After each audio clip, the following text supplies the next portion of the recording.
Oh, and I was told not to give you the title, but I'm going to. Swami wrote this song, and it's called Yes, It's Devil Worship.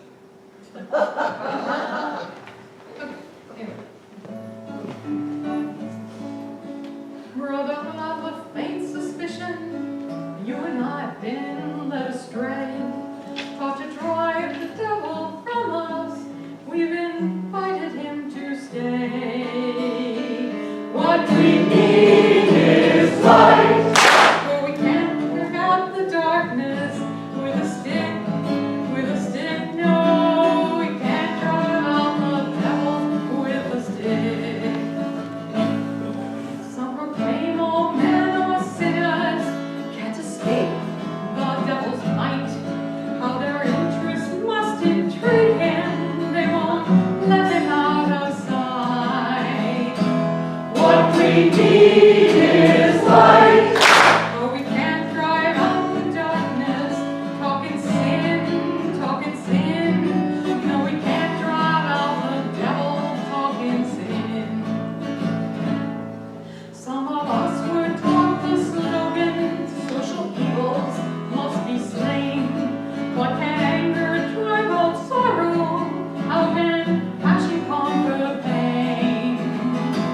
What we need is light, for we can't drive out the darkness while we hate. No, we can't drive out the devil while we hate.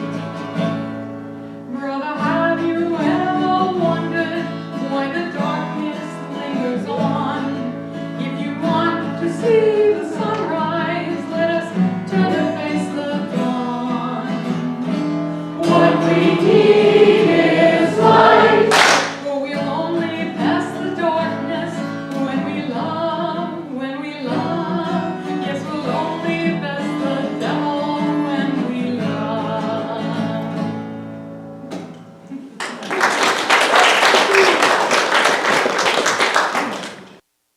Good morning. Our reading today is taken from the Rays of the One Light, weekly commentaries on the Bible and the Bhagavad Gita by Swami Kriyananda. Week 26, The Redeeming Light. Truth is one and eternal. Realize oneness with it in your deathless self within. The following commentary is based on the teachings of Paramahansa Yogananda. The book of Isaiah in the Bible, chapter 9, tells us, "The people that walked in darkness have seen a great light. They that dwell in the land of the shadow of death, upon them hath the light shineth." What is this light of which so many scriptures speak? In Autobiography of a Yogi by Paramahansa Yogananda, we read of an early experience the Master had with that light. I was blessed about the age of 8 with a wonderful healing through the photograph of Lahiri Mahashaya. This experience gave intensification to my divine love. While at our family estate in Ichapur, Bengal, I was stricken with Asiatic cholera. My life was despaired of. The doctors could do nothing. At my bedside, Mother frantically motioned me to look at Lahiri Mahashaya's picture on the wall above my head. Bow to him mentally. She knew I was too feeble even to lift my hands in salutation. If you really show your devotion and inwardly kneel before him, your life will be spared.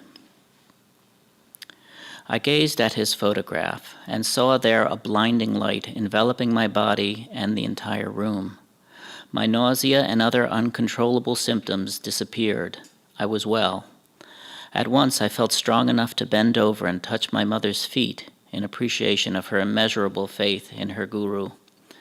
Mother pressed her head repeatedly against the little picture. "O omnipresent Master, I thank thee that thy light hath healed my son."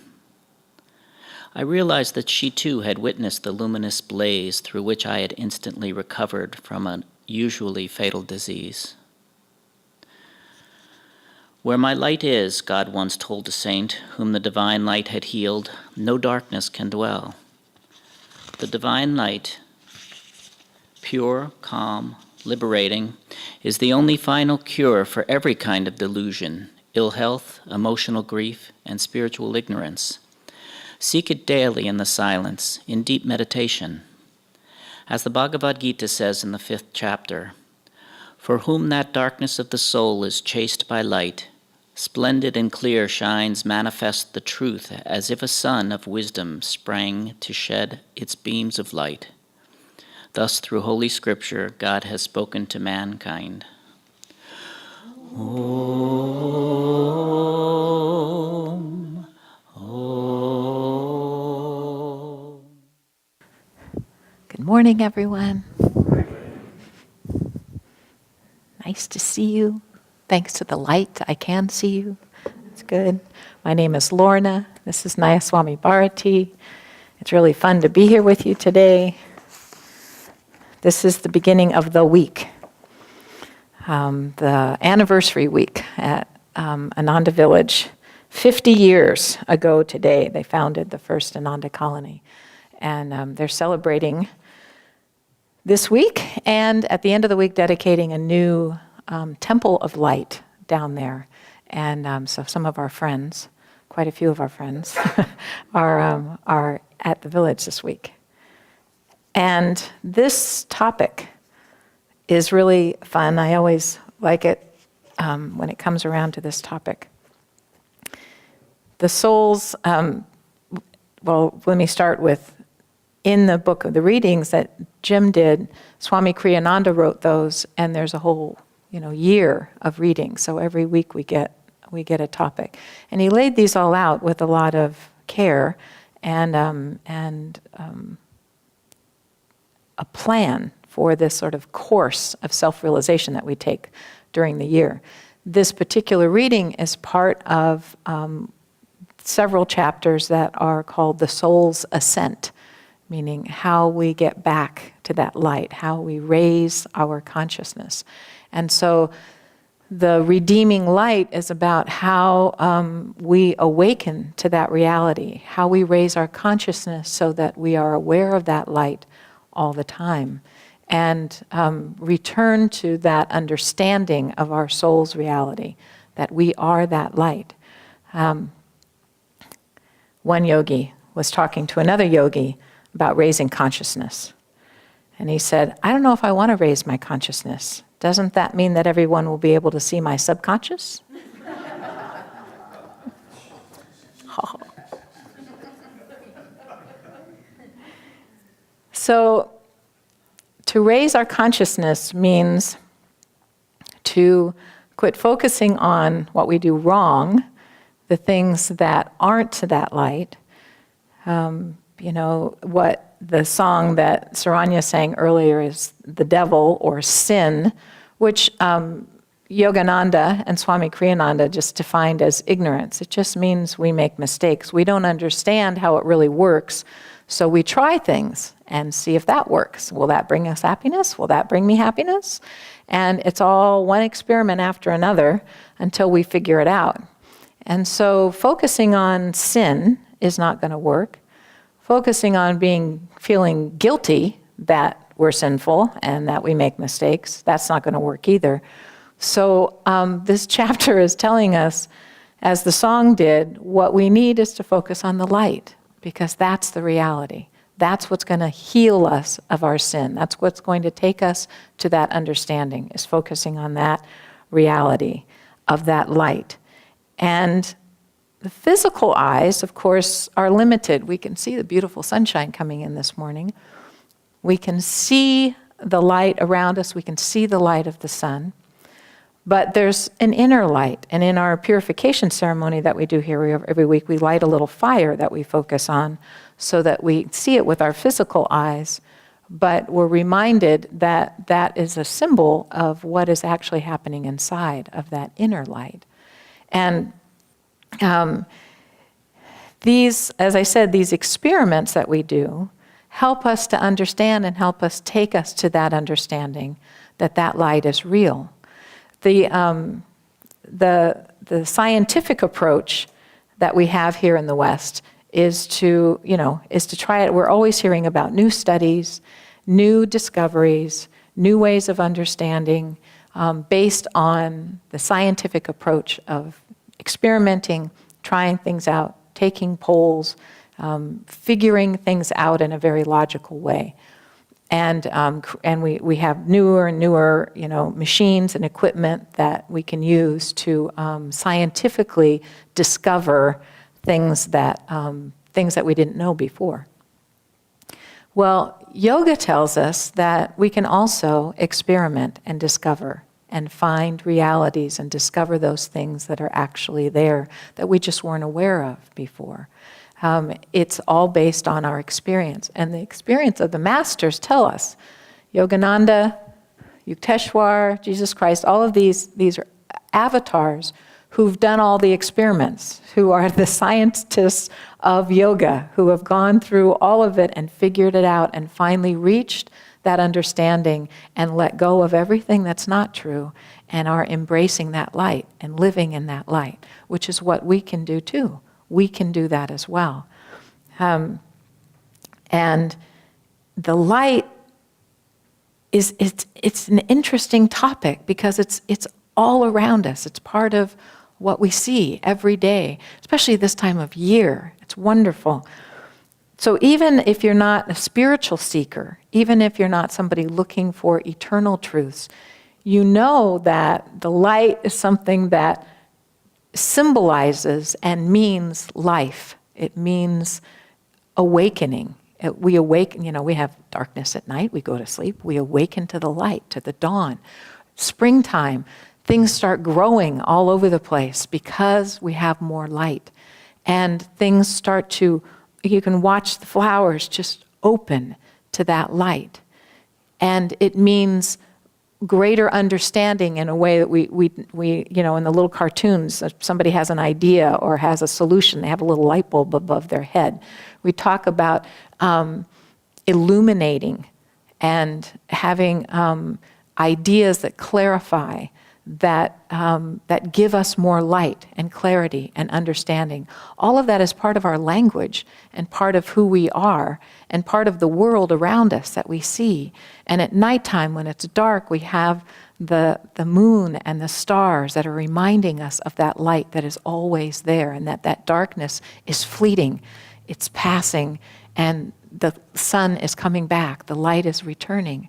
All of that is there in our reality all the time. And then when you become a spiritual seeker and you start looking for what's really true and what's real within, you start to become aware of that light that's inside. And in the scriptures, as he was reading the Bible passage and all, these references to light, a lot of times people will say they're metaphorical, they're symbolic, they're not, he wasn't really speaking literally. But in yoga, what we say and what the masters tell us is actually, this is a literal teaching. This is actually true in a very experiential way that we can all experience, that we can all understand, and that we can all see. All of these masters here say, if you get calm and still enough, and you move beyond the senses that are taking all of our energy and our awareness outward, and you bring it inside, and you lift it up to this point, you will see light there. You will experience the divine light that is there. And that experience is different for everyone, but the reality of that light is true. And what's interesting too is that the more we understand and the more we withdraw from the delusion of the outer world, the brighter that light is, the brighter it gets within us, and the more clarity we have. Teresa of Avila is a saint of the 14th century, I believe, in Spain. And she wrote quite a bit. One of her books that she wrote is called The Interior Castle. And she talks about the inner life that she had as a mystic, as a meditator.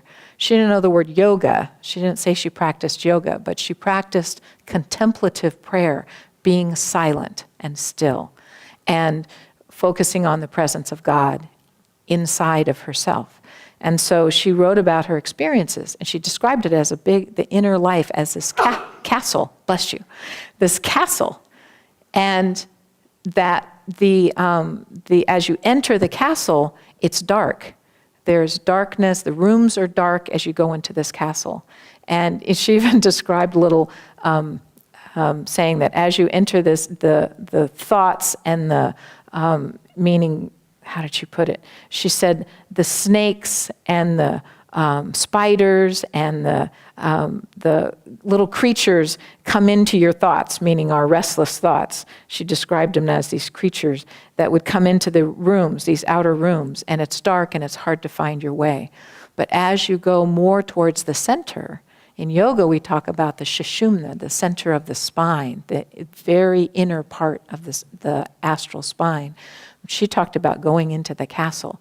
And as you go more and more inward, it gets lighter and lighter and lighter, which is just the opposite of the way we think about the world, where the light is out there, and as you come inside, it gets darker. But as you go inside the inner castle, it gets brighter, until the very center room is the brightest of all. And that's where she says His Majesty seats. The awareness of God's presence is in that light, in the very center. And Swami said, energy, which itself displays light, appears dark in its manifestation as matter. The more a person identifies himself with the material plane, the less he experiences the spiritual light. Which also, if we switch that around, it's also true. Meaning, the more we let go of or quit identifying with the spiritual, with the material plane, the more we experience the spiritual light. The light is what we need to focus on to gain that spiritual awareness. And as we gain spiritual awareness, we see more and more of that light, both ways. The chakras, as we ommed at the chakras, wasn't that cool?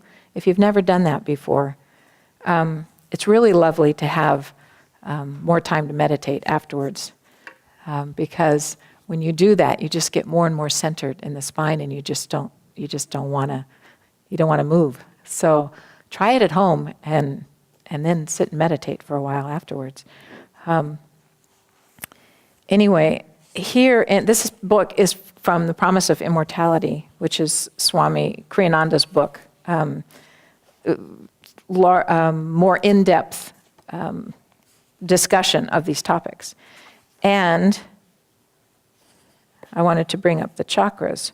He says, as a person meditates deeply, he finds his inner energy increasing. Gradually, he becomes aware of that energy as a light radiating, particularly from the chakras or spinal plexuses, and outward around the entire body as an aura of light and as a halo about the head. This light shines with a variety of colors depending on a person's state of consciousness. The brighter the light, the more spiritually refined the consciousness. So the becoming aware of the chakras and the energy there also helps us to become aware of that inner light. And he's saying here the light is emanating from all of the chakras, all of the energy centers. We want to draw our energy and our awareness here to the point between the eyebrows to the spiritual eye, so that that energy moves upward to this point. But the light is all up and down. And then he goes on to say, in the very first chapter of Revelation, the book in the Bible, Paramahansa Yogananda said, is filled with deep yoga teachings. St. John describes his vision of the spiritualized astral body. The astral body is the body of light. And this is a quote. His head and his hairs were white like wool, as white as snow, and his eyes were as flame of fire, and his feet like unto fine brass. So Swami goes on to explain John's description of a dimmer light in the feet, the fine brass that he says, and increasing in brilliance as the energy rises towards the head, is indicated, Yogananda said, the upward direction of the divine energy in the body. Many Bible passages corroborate this teaching of an inward awakening of energy and of the light moving up this way. Because these are not just subjective, oh, I feel better and so I feel light. These are realities that the yogis tell us are there. This is how we're made. And this is what we discover as we become more and more spiritually awakened. We awaken to that light. In fact, and it's interesting to find these teachings and these references all over the place. In the Catholic teachings, I couldn't find the reference. I was going to try to look it up, but I couldn't find it. They actually have, I think, 3 different words. I think it's aurora and halo and glory. I don't know if there's any Catholics in the room that might know that. To describe that light that you see. The halo, as we know, is what we see, especially at Christmas time and all of the nativity sets. They'll put halos around Mary and Joseph and baby Jesus to indicate that they're holy. But it's not just a symbol. It's actually true that people of high spiritual awareness actually have greater light around them. And then, like I said, there were 2 other words. I think one word, I think it might be the aurora, is where the upper part of the body is in light. And then the glory is a word they use to describe light all around the body, emanating all outward.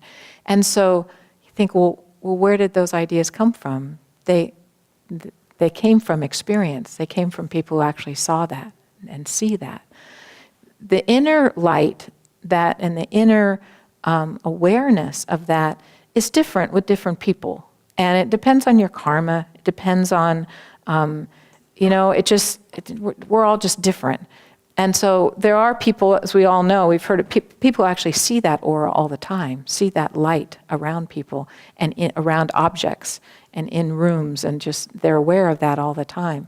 And then there are others who don't see it at all. It doesn't mean that you're any less spiritual necessary. It just means that awareness, that's not manifesting to you, but it's still there.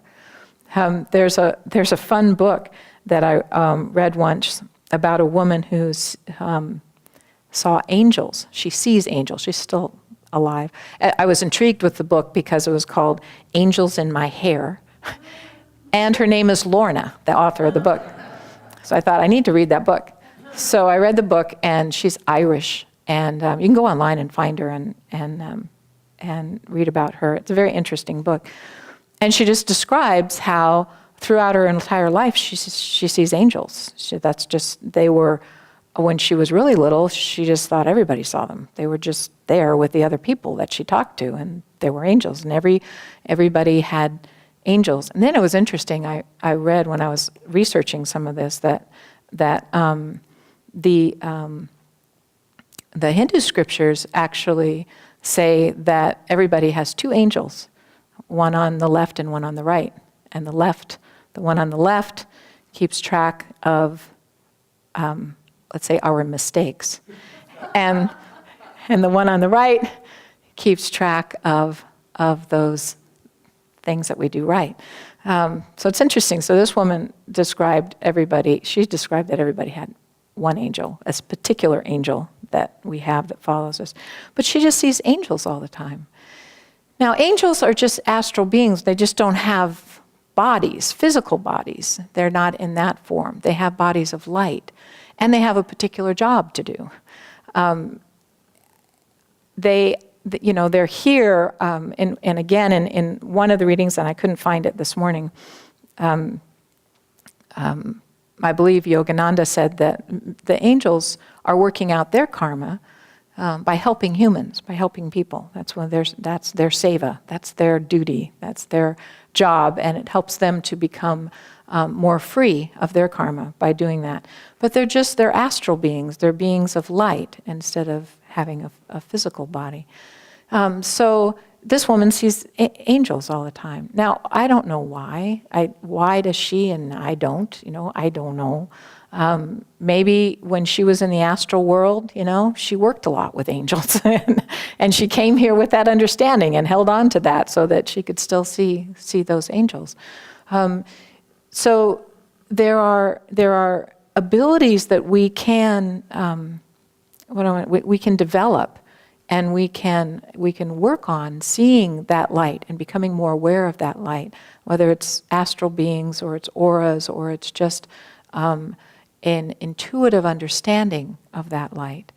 And all of us as spiritual seekers are actually probably a lot more aware than we realize we are regarding where that uplifting energy is, where that light is, whether or not you actually see it in a way that you could describe it. But walking into a building like this, into a temple that is a place of prayer and focused energy, you can people come into this building all the time and say, it feels so light, it feels so peaceful here, it feels uplifting here. And I'm sure if we were able to take a picture or see this building and see the aura, there would be a lot of light coming out of this building and shining all around because of the years of prayer and spiritual energy that is here. So we can focus more and more on that and become more and more aware of it.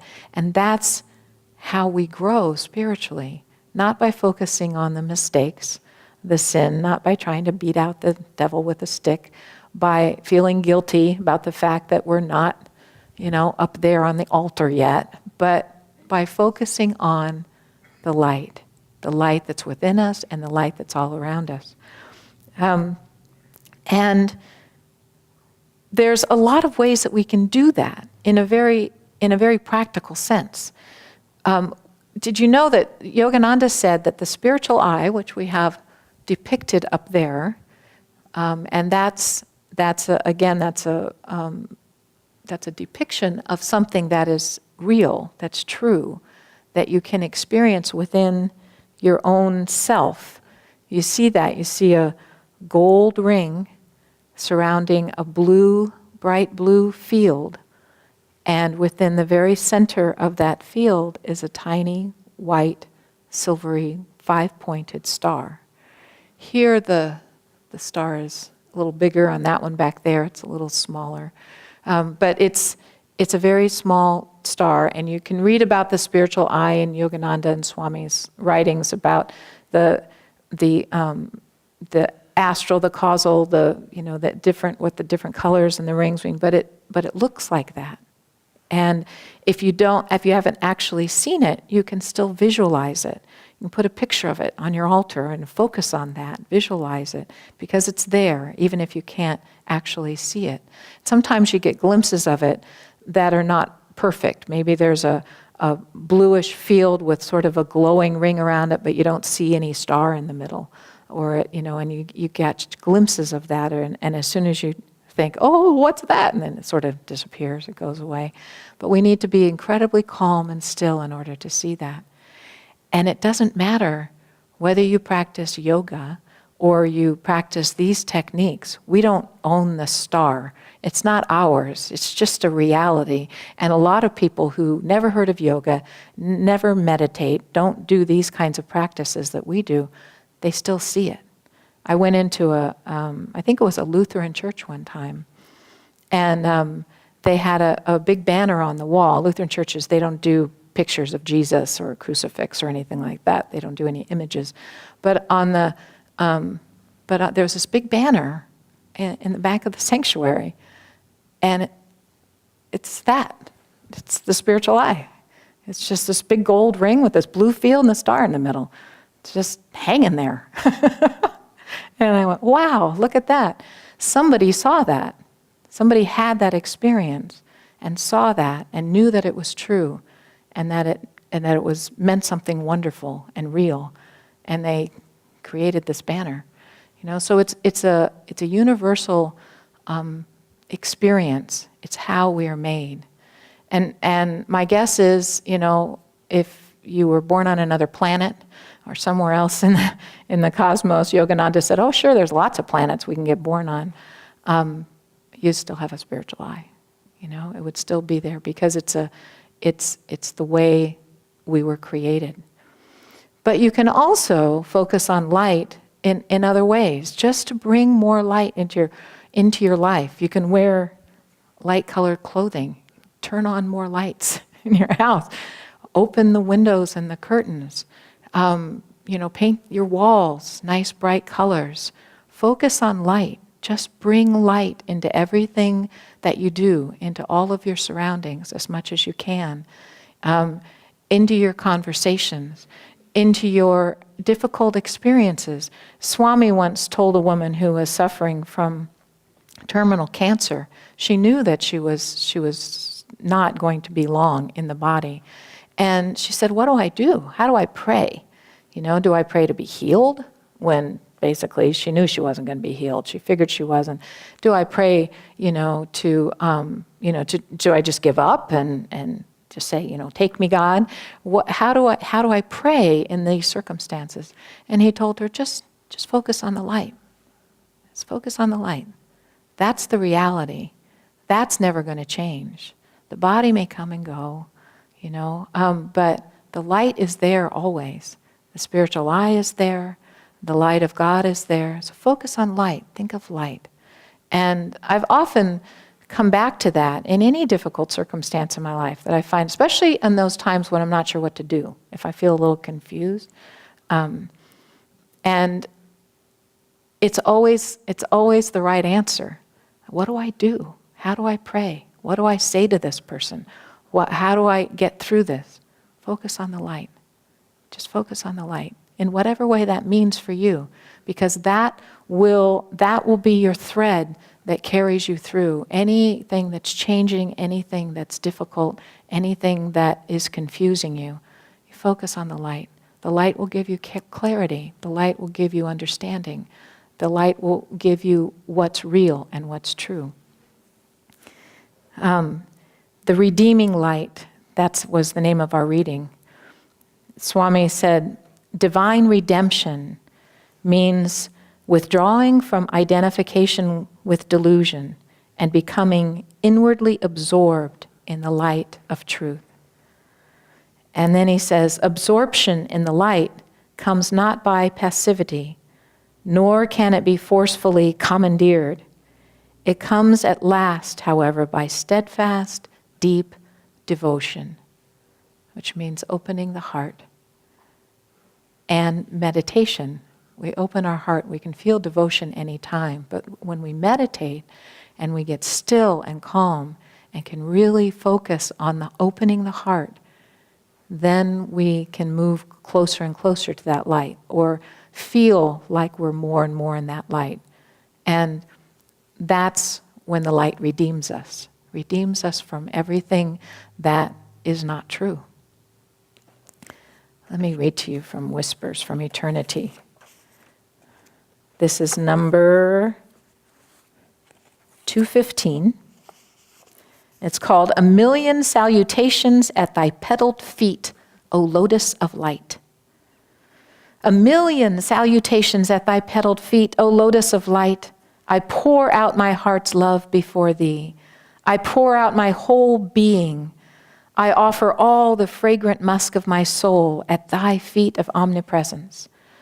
O precious, blessed one, pipe the song of Thy bliss in the dark bower of my heart. I am Thy very own. Ever shall I be Thy own. I will laugh at all dangers, for Thy protecting love fills the golden chalice of my constant remembrance of Thee. I cast out every earthly passion and pleasure into Thy sacrificial fire as an oblation of my devotion to Thee. In Thy blessed light I will illuminate all shadows and expose as illusory my imaginary fears. In Thy radiant light I will remain awake forever, entranced by Thy thrilling, omnipresent bliss smile through all eternity. May Thy love shine forever on the sanctuary of my devotion, and may I be able to awaken Thy love in all hearts. O make my soul Thy temple, Make my heart thine altar, and make my love thy home. Amen. We have another song for you. Lord Most High, our Heavenly Father, all our lives we dedicate to Thee. All our labors, all our joys and woes, all our pleasure, all our melody. Make us each a channel of Thy peace. When in darkness, guide us from above. Where there's sorrow, may we sow Thy joy.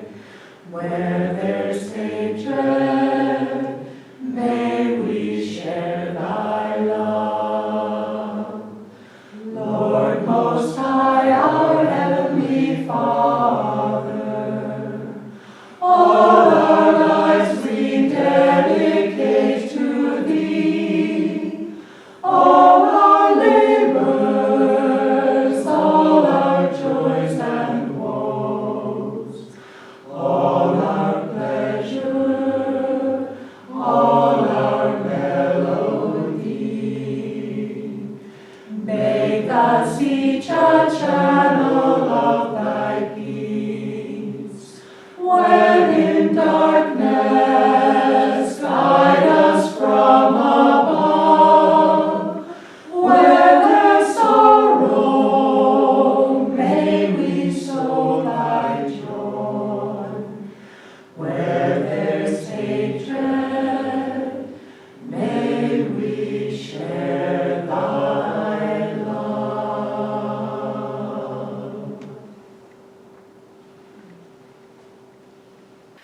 And then on Saturday is the actual dedication of the temple. But you can also take part at the community if you want. Jagadish, thank you. Jagadish and Shanta are setting it up in the Living Joy Center, our community room. So they're going to have the TV set up for the live stream, and we'll be doing that at 10 o'clock for the classes every morning, Monday through Friday. And then for the light, the Temple of Light dedication on Saturday. So you're welcome to come and join them there. They'll also be leading a meditation after those classes there. We have a lovely little chapel there if you haven't been there before. So I just want to make sure that you know that that's available. These all the events and classes and all will also be posted so that you can watch them later. Of course, people have to work and everything, so you may not be able to do that in real time. But be sure to check it out. It's a huge event. They're estimating 800-900 people there this week, sharing in all of that, the temple dedication and all of the events, people from all over Ananda worldwide. So it'll be great fun, and all of our friends will come back here with great stories to share. I'm sure in all the Sunday services to come, we'll be hearing stories about this week. Also pick up a little July calendar if you want to from the front desk. We've got a new month, new things happening, new meditation classes. We have visitors coming from Ananda Seattle and Ananda Palo Alto, and anyway, there's lots going on coming up for the rest of the summer, so don't miss anything. Yes? Oh, and next Sunday, sorry. Next Sunday, right here, we are going to be streaming the service from the village here in the temple so that you can take part in that. The catch is, it's an hour later. They do service there at 11 o'clock. Their festival service is at 11 instead of 10. So I'll be here early if you show up early. But at 11 o'clock here, we're just going to be setting up the screen here and just taking part in their service just like we were there. We're not going to be doing a purification service. So just 11 o'clock here. If you have questions, ask. and go out and tell everybody else it's not here today so that we spread the word. It's happening at 11.